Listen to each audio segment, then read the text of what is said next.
In today's video,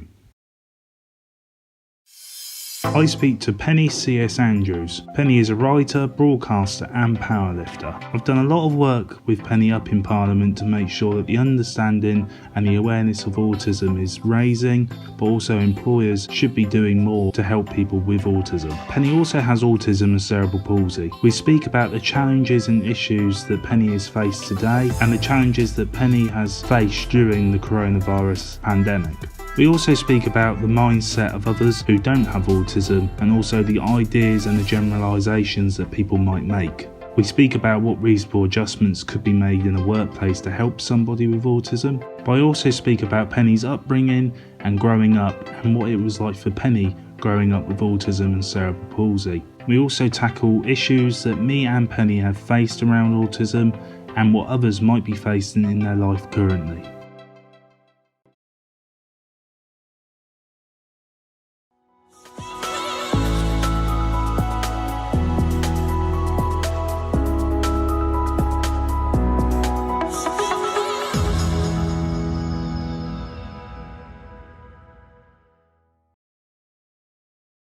Hi guys, and welcome to another MaxiAspie special series of the Autism Connections episode.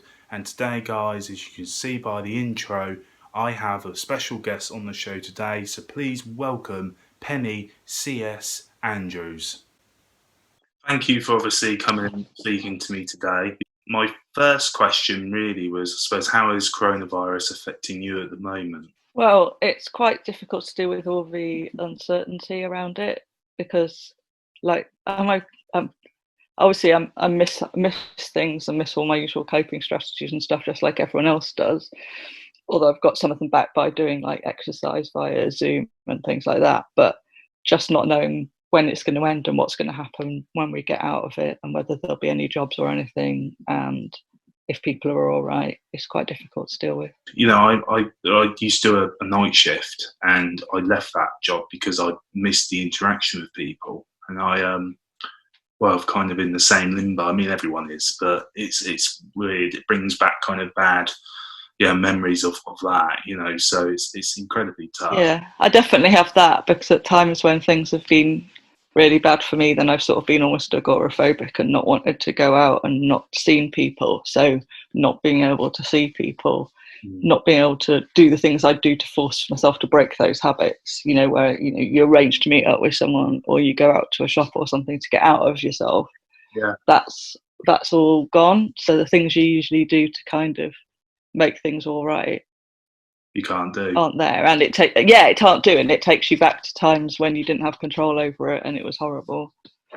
I find it odd, because all of my life, we're told, go out, socialise, especially having autism, go on, make friends, try to socialise, and now we're almost being told, no, stay in.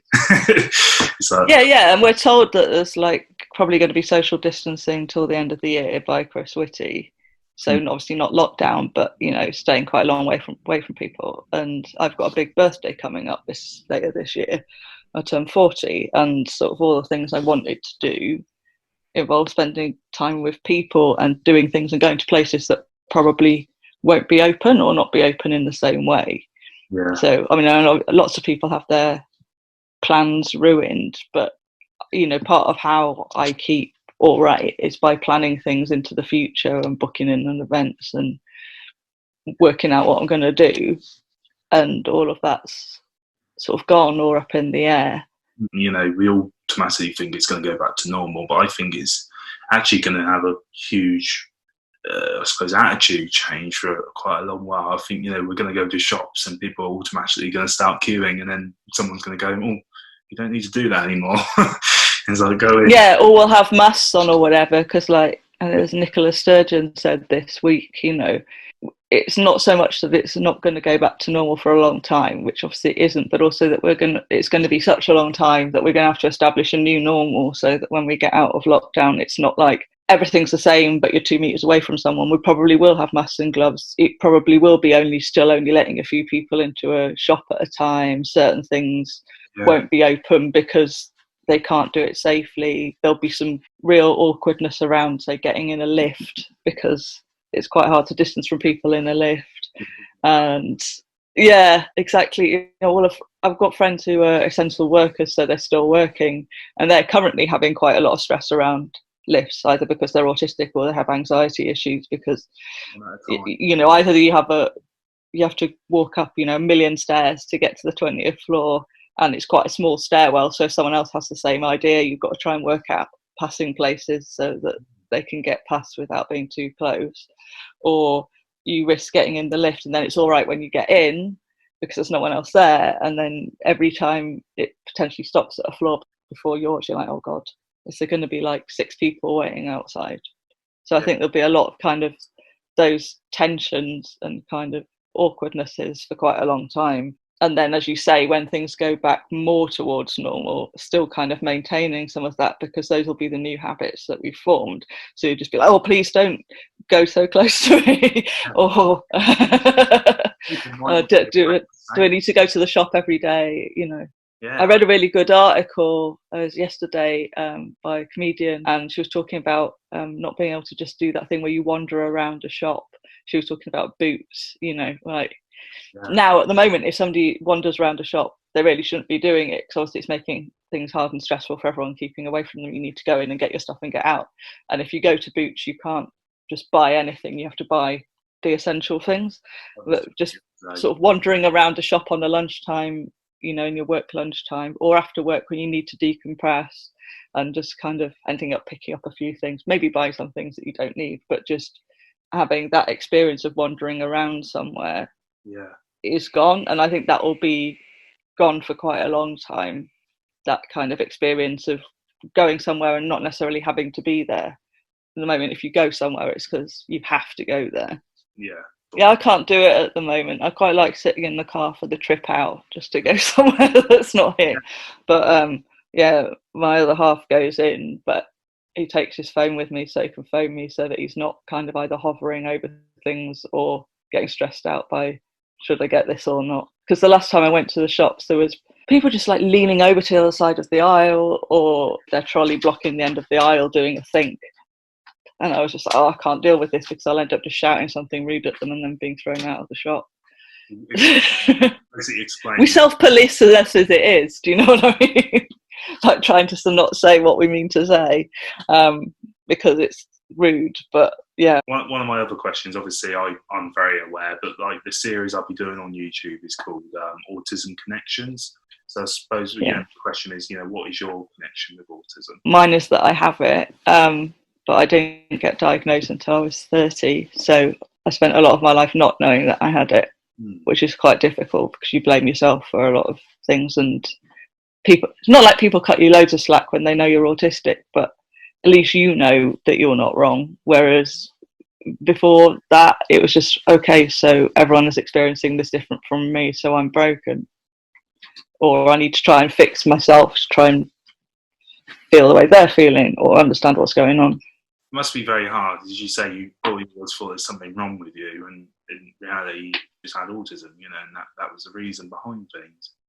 But, you know, that must be... Exactly, you know, when people are going, why are you reacting like this? I couldn't tell them, you know, why are you so stressed out when there's a noise happening? Why can't you cope with this flashing light? It's not nice for any of us. And I'm like, well, for me, it's like being tasered, so it's different, but I didn't have a way to say that was different.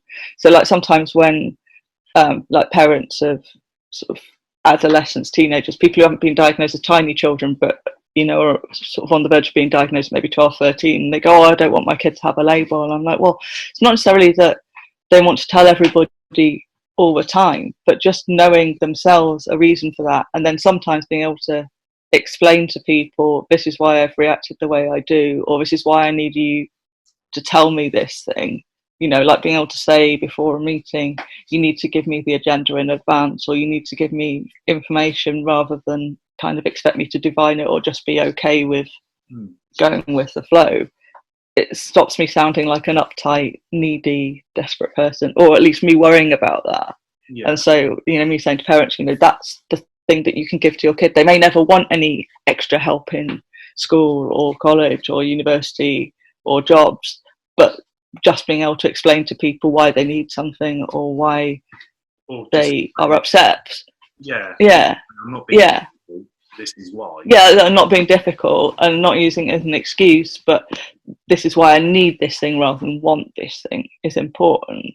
And stuff that suddenly made my life easier, like going in airports and then being able to tell them that I'm autistic, means that they'll take me through the security queue separately, so I'm not standing in the queue getting really stressed out and then trying to get my stuff on and off the belt really quickly and dying. Even just going into Parliament, be able to tell them in Parliament when you're going through or security, oh, can I have a minute, can I stand to the side? Because normally they're quite officious and they don't want you to hang around. And you'd think they'd be friendly for some of the events that they organise, you know. Yeah. We've had Parliament meetings about autism, and then, you know, the day before they change the room, and they won't. Yeah. No. Yeah, exactly. They expect you to be able to react on the fly, and then they're not that understanding. But at least if you're physically there in the room, you go, give me a minute here to put my watch back on, because I'll freak out about it. And they will sort of understand then, because people's understanding still is, it's not that they're not aware of autism, but their actual understanding is very poor. Yeah. But at least if you can put the two together and go, I am autistic, and therefore, you know, this is going to be a problem for me, or I'm going to need to do this different way, or I genuinely can't stand in this queue for that long. Yeah, like it's quite important to have those tools.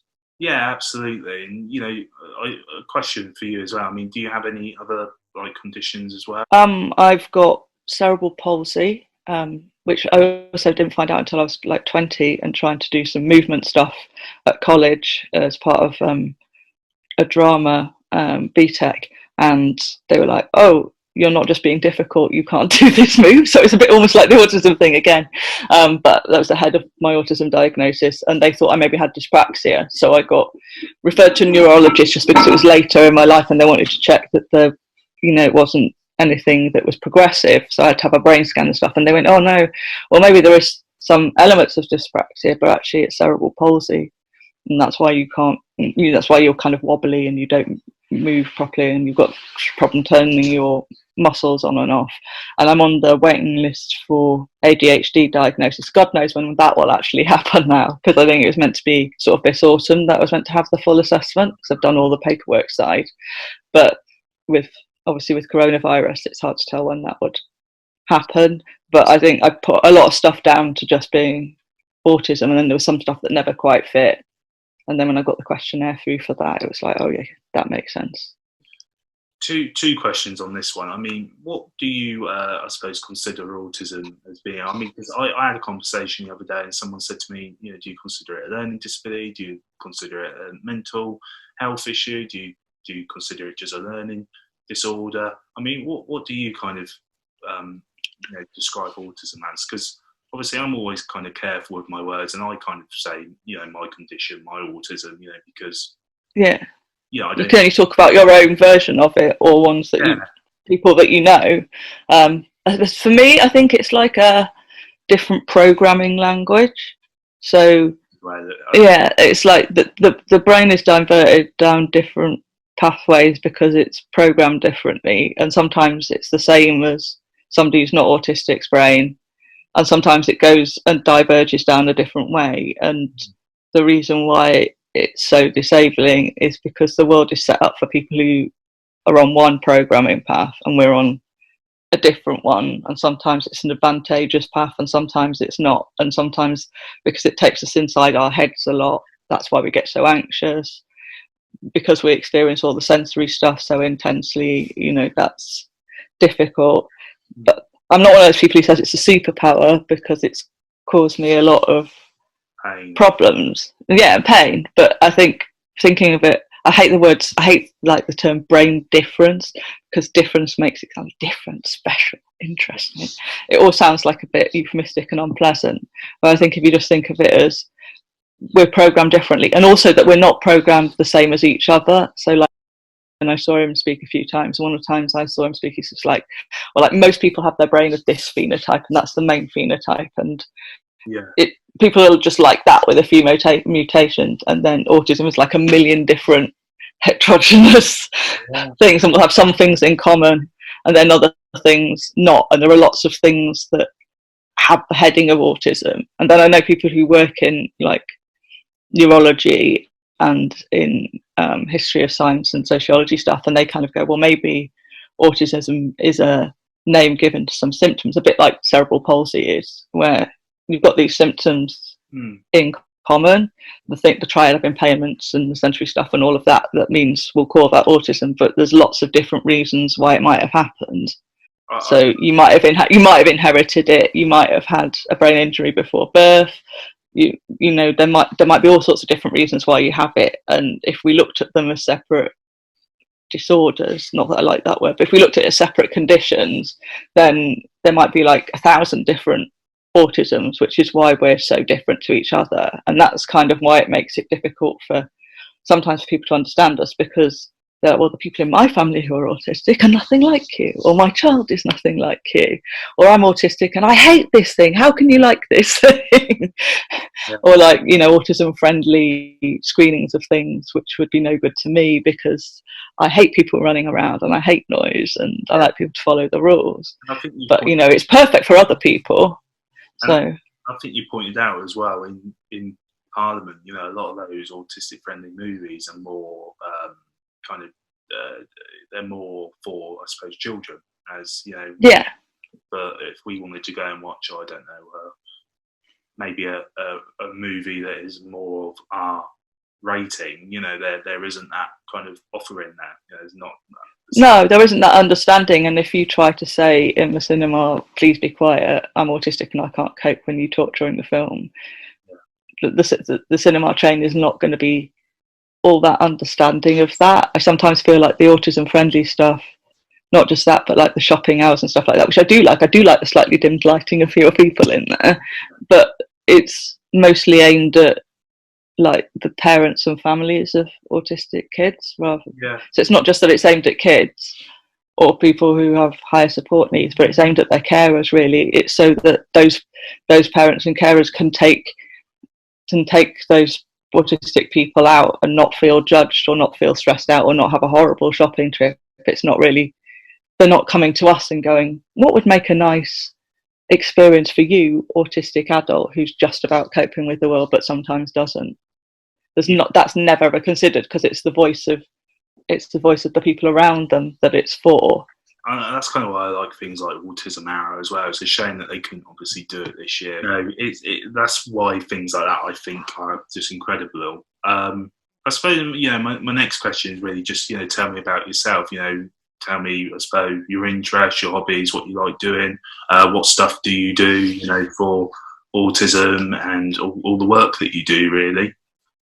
Okay, so I do lots of different things. So I'm finishing writing a PhD at the moment that's in information studies, and it's about open access to research and a policy that was brought in a few years ago and how people have reacted to that. So it's less about the policy itself, but more about how it's been implemented in different universities. But I'm definitely bored of that now. Like anyone who tells you that autism hyperfocus makes it easier to do a PhD, well, it sort of does, but it also helps you to do about 5 different PhDs at the same time because of all your special interests going off into different things. Yeah. And sort of the PhD that I've sort of done at the same time that I won't get a PhD for is my big interest is in politics and fandom. So how people are fans of politicians or political parties or campaigns, or figures that are perhaps not politicians but are kind of related to politics, like Tommy Robinson and people like that.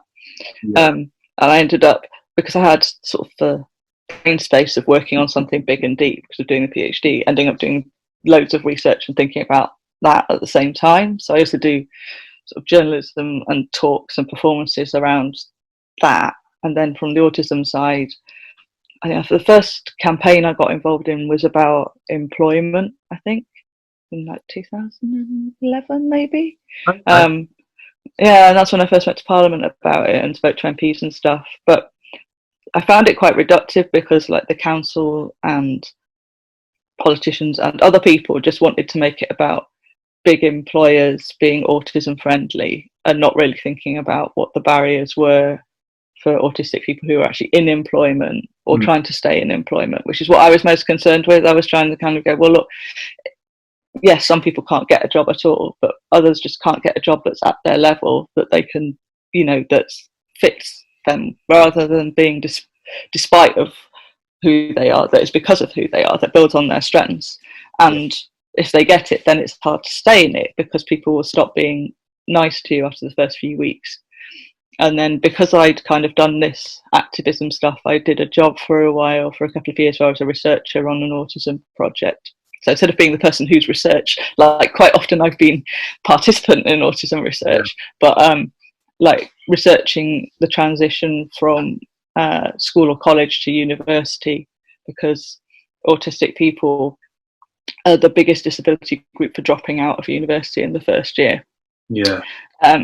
So we did lots of research into what subjects people do, and while more autistic people do science and maths and stuff than the average, they're actually in every subject. And the biggest group of autistic people are the same as the biggest group of non-autistic people, which is they study humanities and social sciences.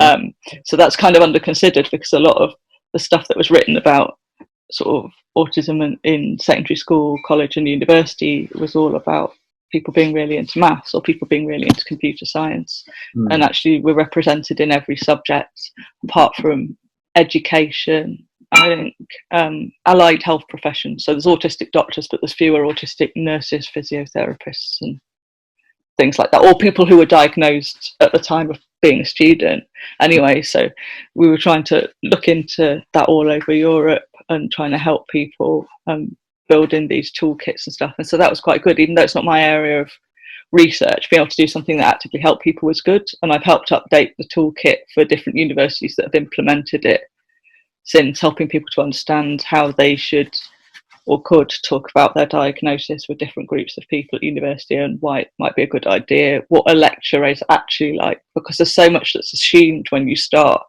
university or start a job or anything like that. And obviously if you're anxious about it, it's going to stress you out.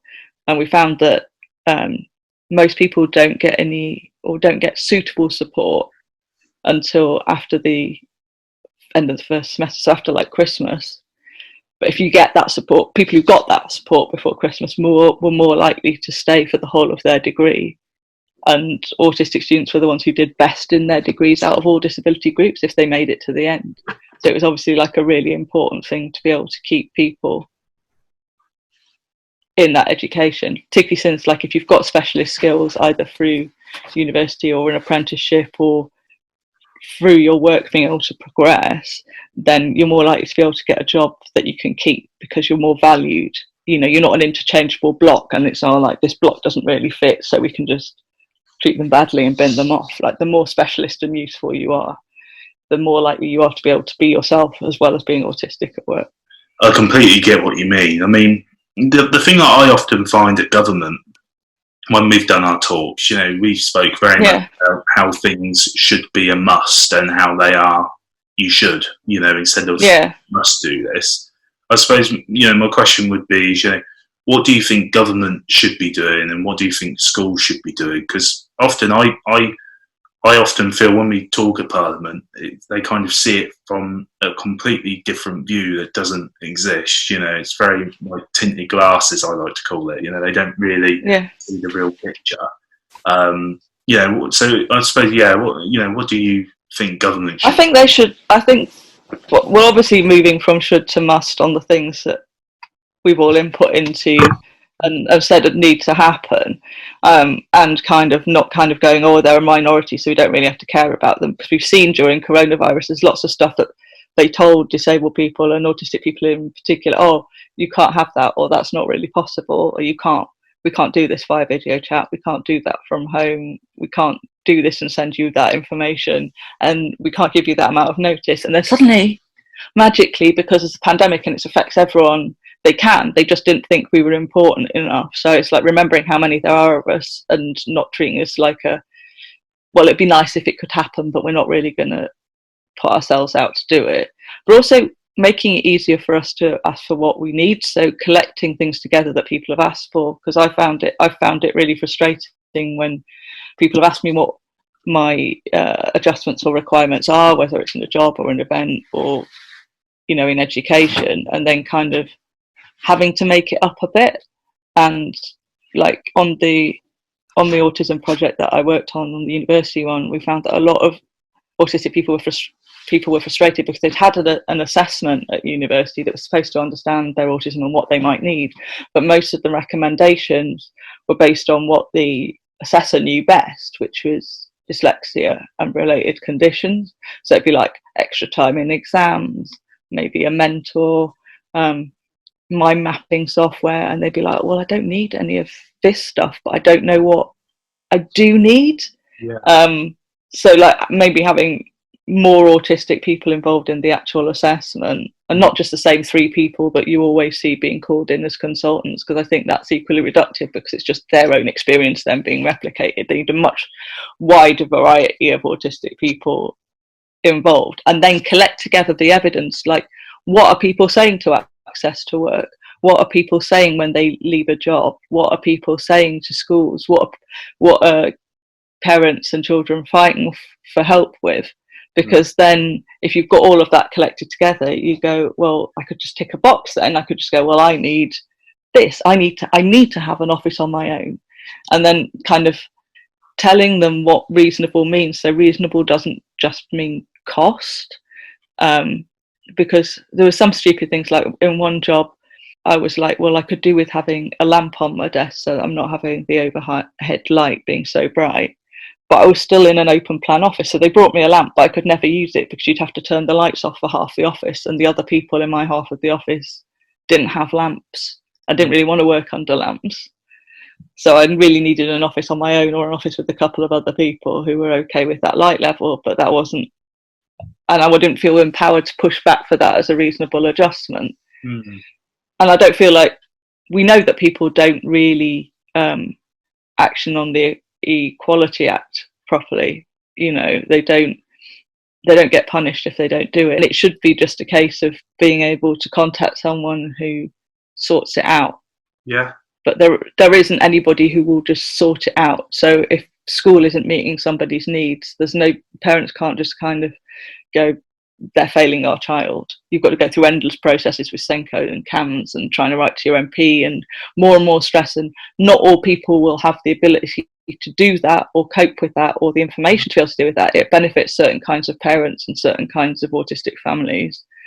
And the same when it comes to work, like it can be as much work sometimes to get what you need as it is to do the job, or you end up putting up with things that you know you shouldn't put up with because you feel like you've asked for enough already. Yeah. And the government and other institutions should make you feel comfortable in being able to push back and assert your rights. It's acted like we're making a fuss. It's like you can say, well, I didn't really get my needs met, and they go, oh, that's awful, what happened? And then you go, well, they didn't explain to me what was happening properly. They wouldn't let me work adjusted hours. And then they kind of go, oh, well, that would be nice, but why couldn't you just put up with it? They don't really see the overheads of it, what it does to you, that you're already operating at like most of your processing power all of the time, just coping with being autistic. And then as soon as somebody bungs another thing on top of that, it might only seem like a small thing, but that's the thing that breaks you and makes it so that you're poorly, or you can't work, or that you need to change job, or you can't go to school anymore, or you can't cope with that particular teacher. That they need to understand that we've got no space in here. I hate in our heads as well. You know, I hate the phrase, but that doesn't happen in the real world, because effectively what people are then saying to you is, so are you saying I don't belong in the real world then? And I often think that's not a me problem. Yeah, that's your real world problem, you know, because... Yeah, it's like you're not a real person. Yeah. Like I went to an academic thing once, and this professor who's quite old now and can be quite controversial, but a lot of people think he's great in his field. We were talking about reflexivity, which is like a concept in sociology, and being able to understand what other people are thinking and things like that. And I was explaining, well, that's harder for autistic people because it's not that we don't have empathy. We have loads of empathy. We have too much empathy, and we end up crying over stuff because we can't help people. But if we don't understand what somebody's saying, or we don't get that they're struggling because they're not communicating that in anything other than a passive aggressive type way, then we're seen as unfeeling. And he was like, well, autistic people don't have reflexivity then. It's like, oh. and you need really, and then he was like, and then you need reflexivity to be human. So I'm like, okay, so I'm subhuman. like he didn't seem to have, and he just was like, well, you know, was normal, and that's majority of people, and then, you know, if you're kind of mutated from that, or you're different from that, then you are defective. I'm like, you know, my eyes start to bulge out of my head. You know, like I couldn't. But I think people think like that. They don't want to say as straightforward as he did, you know, that you're not as human. But it's like they either think we're not as human, but don't want to kind of put it that boldly, or they think that it's just a bit more difficult for us. But if we push through it, you know, that horrible phrase, you know, the only disability is a bad attitude. And it's usually illustrated, you know, with an amputee putting a prosthetic on and being able to run or something like that. And it was like, well, no, they're still disabled. They've got no ankles. Have you tried to jump in a prosthetic? Like, it's, and at the same time, there's still things they can't do. Yeah, and it's society that's disabling them, you know. But because it's not, the world is built for people who are on 2 feet. Just like I was talking to somebody yesterday who wants to move to the countryside as a result of, well, he wants to move to the Lake District as a result of sort of all the coronavirus stuff and being at home, and he was realising what he valued most was stuff that is free, like not really going to pubs and clubs and the amenities that are available in the city where he lives, but being able to go walking and running and cycling and spending time out in nature. And he was like, but we live in a city that's completely made for cars, so even just him walking, I could walk from my house to his house in about an hour and a half, and I've done that walk before because I had a specific project once about 10 years ago where I was walking to different boroughs of my city. But it wasn't a nice walk because all of the routes were built for cars. So even if you could cut through a field for part of it, you having to walk around a ring road. There was, you know, loads of pollution. There were bits where there was no pavement, where there were no crossings. So like the world isn't built for people who don't drive. Yeah. Like the coronavirus testing centres, like lots of people who are care workers don't have cars, and like 40% or something of, only 40% or something of people in London drive. I think maybe 60% of people in other big cities like Bristol, 40% in Glasgow. So if they were to get to a testing centre, someone else would have to drive them. But the rules on a lot of the testing centres are that you can only have the person who is going to be tested in the car. So they have to drive one, and they have to drive while having the symptoms of coronavirus. And all of these things are massively out of town. So it's not designed around the needs of people, it's designed around convenience. So people are starting to realise that it'd be nice if we could communicate something around that about autism, you know, like, and other disabilities, that the world, it's not that we're terrible because this thing is difficult for us, or that we must push through it. Actually, we shouldn't have to cope with it. Actually, you know, not that the world has to be made individually for every individual person, but there's some stuff that's basic that could be fixed. Why does the light have to be so bright? People shouldn't see it as like a special privilege. It should just be normal for everybody to have the adjustments they need in order to be able to work best. Yeah. Not just us provide a ream of evidence. It's just like, what do you need to do your job or go to this event or whatever and function best? Obviously you can't have a dressing room full of puppies and white sofas. You're not, you know, Mariah Carey. You can't have a full ride. But there are little things that would benefit people, or fixing stuff quicker, like a flickering light, that you could just do, that they're quick wins, that adjust people's working hours if they can't deal with it. Like that was one of the best things I had in one of my past jobs, was I went in earlier and finished earlier so that I didn't have to cope with buses that were really full on the rush hour. Yeah, it made a massive difference, and not having to sit in a, not just not being busy, but not having to sit on a bus going, oh, it's taking an hour and a half to go like a 20-minute journey. Oh, I'm going to be late. I mean, just a question for you as well. I mean, what was it like growing up for you, and kind of what discrimination, I suppose, have you faced? Growing up was pretty awful. I like people for whom like childhood or teenage years are the best years of their life. I'm so super jealous of them because it was quite miserable. I knew I was like the black sheep of my family. I knew I was the weird one because my sister is only 16 months younger than me. So we're really close in age, just over a year, 2 school years apart, thankfully, because I was in the school year above my age, despite being born in October, only meant to be born by September.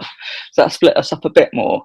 But I always had that comparison point. So people were looking at this person who just reacts to the world in a completely normal way, and then this person who just seems to rub up against it all the time and gets bullied, is weird, does inappropriate things in public.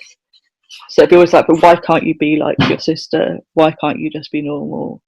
And because I had problems at home, because my father was an alcoholic and depressive and also probably autistic, but didn't know, couldn't deal with it very well, I would take the brunt of a lot of that, because while it'd be horrible to everybody, he couldn't understand why I couldn't just bend to fit in with how he was. Because my mum's a great people pleaser.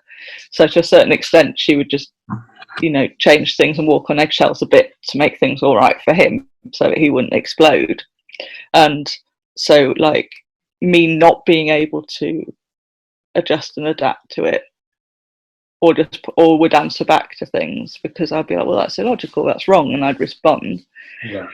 Get told off a lot for answering back at school, making the wrong assumptions about things. Then when I was university, the first time, because I dropped out twice before doing a degree with the Open University, just like not being able to make friends properly, not really understanding a lot of the unwritten rules. As time went on, there were more unwritten rules. And I'd been told when I was at school, oh, it'll be all right when you're at university, because all the people who hate you won't be there and everyone will want to learn things. And not like that at all. Might have been like that maybe in my parents' day, where if you went to university or polytechnic, as they went to, then only 10% of people were going. So they were people who were perhaps more interested in their subjects. But by the time I went, people were not like that. Yeah. And people still couldn't understand why I wasn't socialising that way or anything like that. So I never really had any escape when I was a young person or teenager, because I would get, hassle at school or work when I was working at part-time jobs. Why don't you understand this thing I've just told to you? Yeah. Why haven't you interpreted what I mean right? And then I would also get it when I got home. I'm so grateful actually that I didn't have the internet when I was a kid. Didn't get it until I was 18. Because much as the internet is what keeps me going now, I think if I'd had horrible messages coming into my phone like I see young people have now, and I didn't have the tools to deal with it, I would have found it very, very stressful, not being part of certain online groups and stuff. Because it's bad enough not being invited to things and not being part of groups. And girls are very cruel to each other. I mean, that's the thing. I mean, it's hard for boys, and boys can be quite isolated, and boys can end up punching each other or whatever.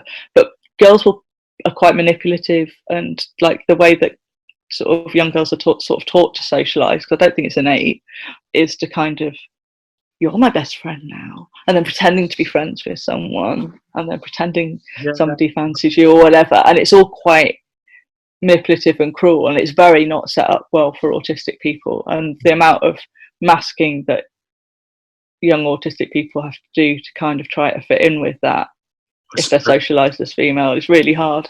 I suppose it's girls as well, because it's not that girls are unlikely to have autism, it's more due to the fact that people believe that autism didn't affect girls, and now that oops, we were wrong about that. So I suppose it was a very narrow group of people because that they thought were autistic, because all of the initial studies were basically done on young white straight men and boys.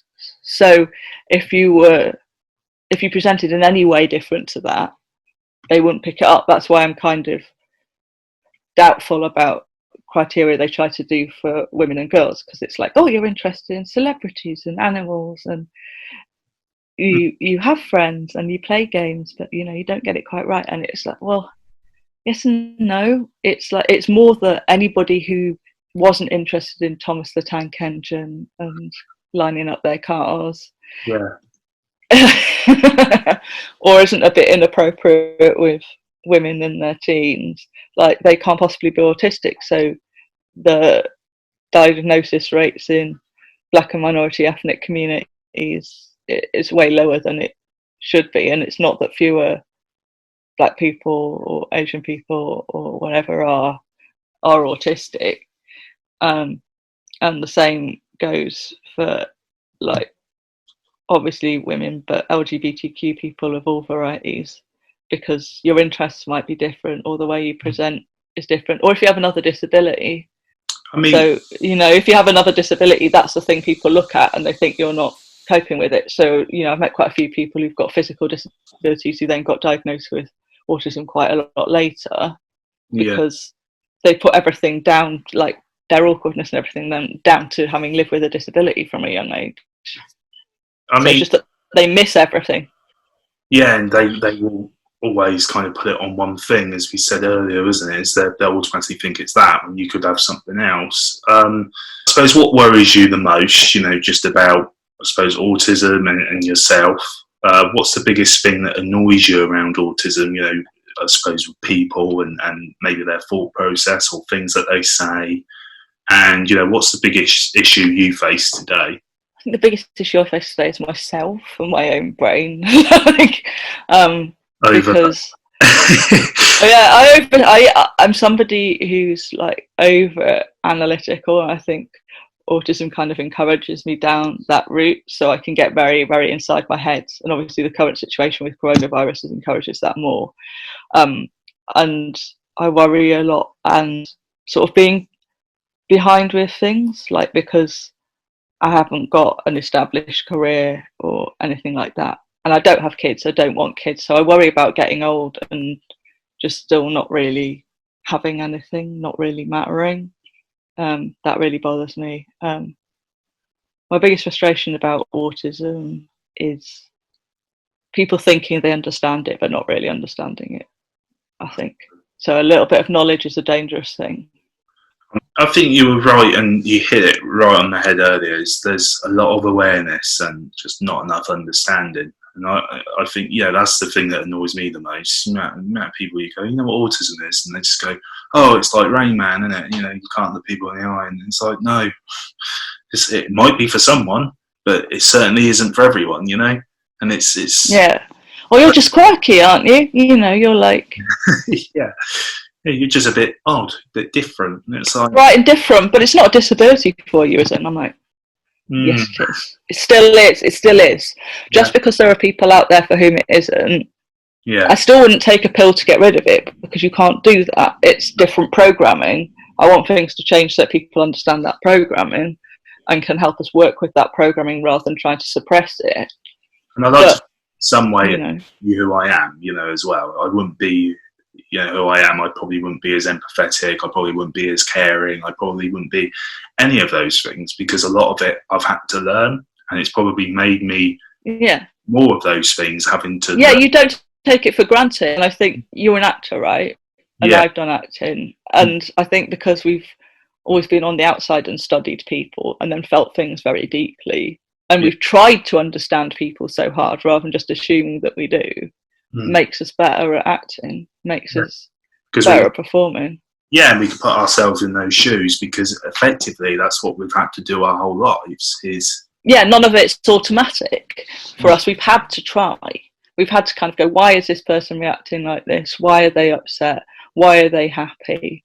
Why, you know, all of that stuff that you're supposed to do in acting, like examining, you know, people's motivations. You have to do that. And also because we've been burnt, like we've had to learn not to trust people, because we have taken it on that face value that person does like us, values us.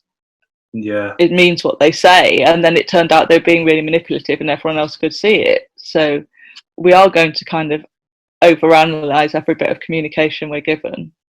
But that could be very useful and make us better at interpreting things. No, well, yeah, thank you for talking as well today. I've learned a lot. And thank you for having me, Max.